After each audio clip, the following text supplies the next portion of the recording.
हे नेमकं काय विषय होतं? सर्वांसाठी घरे 2022चं धोरण जे सरकारनं घोषित केलं, त्या धोरणामुळं बऱ्याचशा ग्रामीण भागातील लोकांना निवासी अतिक्रमण करून ते लोक राहत होते. सन 2011 पूर्वीचे ज्यांच्याकडे पुरावे आहेत अशा लोकांना निवासी अतिक्रमणाचे पट्टे देण्याबाबत सरकारने एक धोरणात्मक भूमिका घेतलेली आहे आणि त्याची अंमलबजावणी सुद्धा राज्यभरात सुरू आहे. परंतु हा भारत देश कृषीप्रधान आहे. सर्वांसाठी घरे 2022चं धोरण घोषित केलं. त्याच धर्तीवर सरकारनं सर्वांसाठी शेतीचं धोरण घोषित करून आमच्या दलित आदिवासींच्या ताब्यात असलेल्या ज्या काही महसूल आणि वन विभागाच्या जमिनी आहेत, सदर जमिनी नियमानुकूल करण्यासाठी होऊ घातलेल्या नागपूरच्या विधिमंडळाच्या अधिवेशनामध्ये एक धोरणात्मक पद्धतीचा शासन निर्णय निर्गमित झाला. त्यासाठी क्रांतीवीर बाबूराव शेडमागे आदिवासी गौड समाज संघटना, बिगर सातबारा शेतकरी संघटना, मानवी हक्क सुरक्षा दल आणि आमची समाजवादी कोलम ब्रिगेड अशा विविध संघटनेच्या वतीनं आम्ही महाराष्ट्राचे महसूल मंत्री चंद्रशेखर बावनकुळे साहेबांकडे याची मागणी केलेली आहे.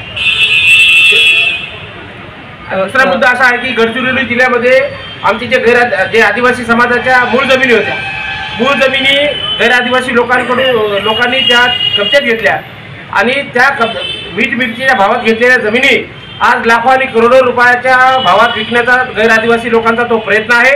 जेव्हा कागदपत्राची छाननी केली तर सगळे कागदपत्र आमच्या आदिवासी लोकांच्या मूळ दस्तावेज P1, P9 अधिकार अभिलेख पंजी आणि विविध कागदपत्र आमच्या मूळ आदिवासी जमिनीचे कागदपत्र आमच्या आदिवासी लोकांचे निघालेले आहेत.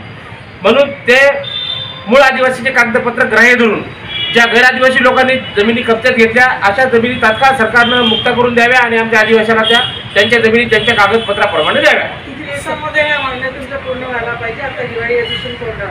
दिवाळी अधिवेशन 8 डिसेंबरपासून अधिवेशन चालू होणार आहे.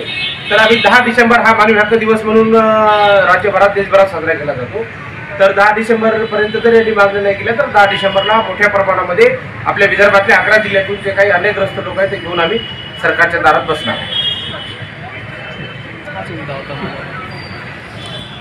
दलित, आदिवासी, भूमिहीन, बेघर, ओबीसी, गरीब, मराठा, सातबारा नावावर नसलेल्या लोकांच्या न्यायासाठी संविधानात्मक मार्गाने महामानव डॉक्टर बाबासाहेब आंबेडकरांची यांच्या खुल्या विचारधारेवर संबंध महाराष्ट्रामध्ये आम्ही त्या लोकांसाठी काम करत असतो.